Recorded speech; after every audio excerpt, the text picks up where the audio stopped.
Hey guys, Hattaby here, and welcome back to my Atlus Games reviews. So, like I said in the last video, Tokyo Mirage Sessions Sharp FE convinced me on the validity of praise Atlus Games had gotten. So, I was convinced to go and give Persona 5 a shot.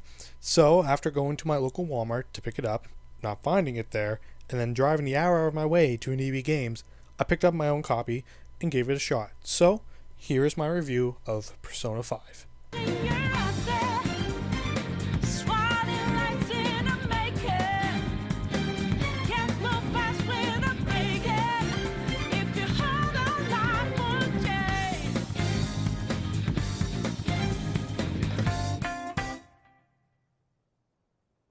Persona 5 has you, literally you, canonically named Akira Kurusu, getting charged for a crime that, well, technically you did do. Don't listen to what everyone else says. You sort of did commit a crime, but its seriousness and nature of it were misconstrued against you.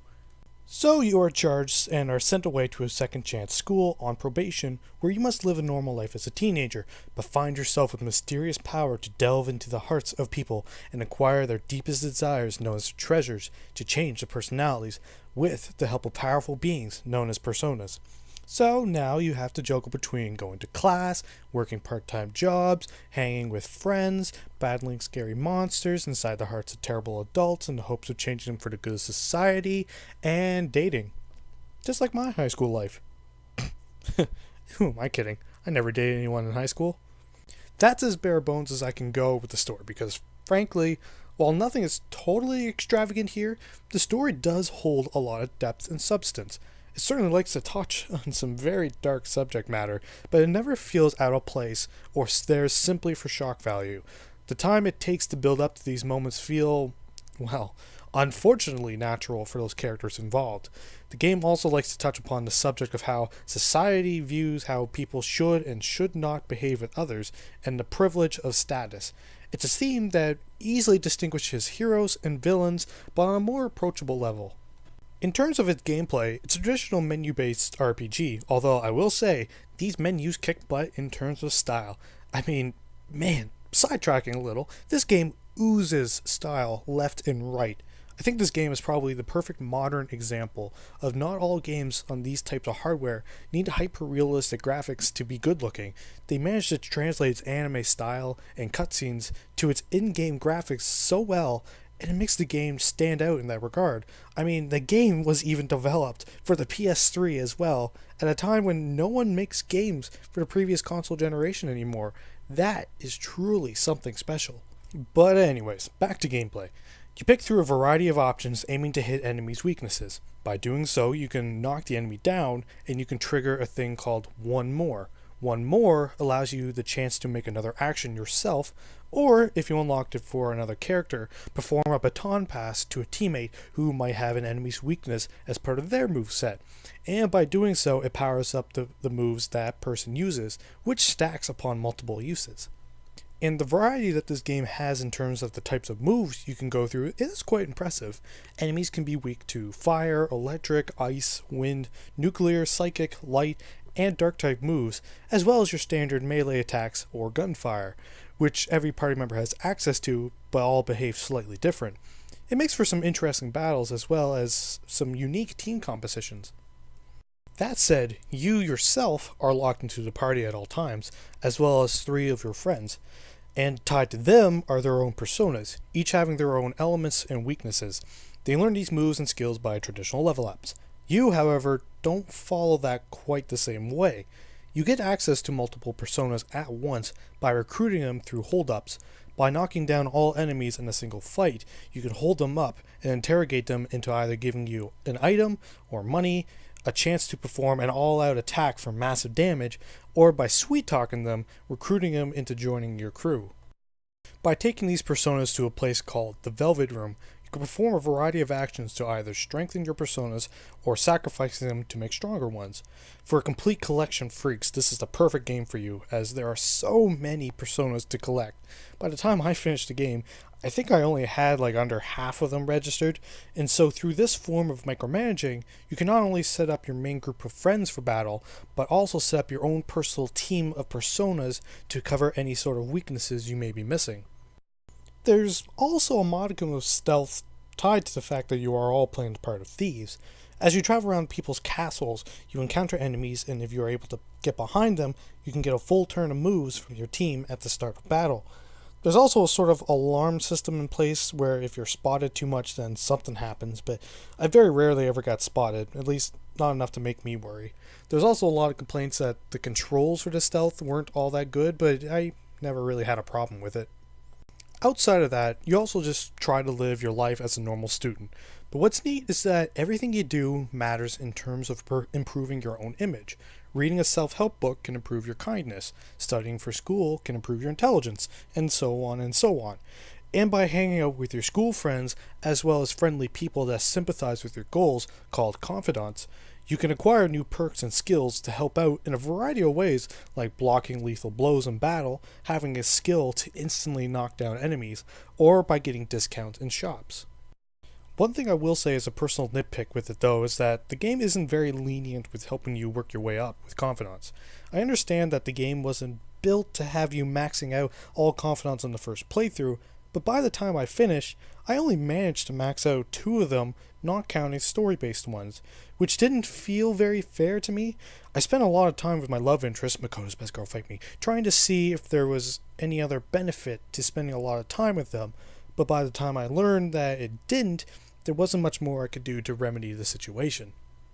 That said, I think the game would have benefited from maybe an extra time slot during the day or something. I don't know, just a personal thing I guess. A big tip to semi-rectify this problem would be to max out Kawakami, romantic or otherwise. Doesn't matter since she lets you perform your night activities after going to the metaverse. Just a quick tip. And this game's music. It is glorious. I thought that Tokyo Mirage Sessions had catchy tunes because it was kinda half the game's story, but this game's jazzy soundtrack proved to me that, of course, Atlus is part of Sega. Their music is just legendary. One complaint I've heard lots is that Last Surprise, the game's main battle theme, gets on people's nerves since it's the one that plays the most, but honestly, I never had a problem with it. Many RPGs only have one battle track, not counting boss music, and in this game's case, it has a few different boss themes as well, my favorite of the bunch probably being Rivers in the Desert. A chance to fulfill my mission. A river in a dry land, the left is in a lost land, a heartbeat for demon, a wages in a strange land. So, in conclusion, let me finish with this. After 80 plus hours on my first playthrough, I had a unique feeling inside of me. I don't get it too often, but I just felt sad. Sad that after all this time I spent in this game and these characters, it was over. I very rarely ever get that feeling, and while a part of me wanted to play through it again, I knew that deep down, even if I did play it, I would not get the same rush of emotion upon further playthroughs, since it just wouldn't be me playing anymore, because I know I'd be performing actions differently to make the most out of my time. It was truly an experience that I think anyone, even if you're a fan of anime or RPGs or not, should definitely play through. Now, granted, this game isn't without its few niche things to consider first. Now, you might be wondering what that might be, considering I've been all but glorifying this game, and the truth is, I almost didn't like it.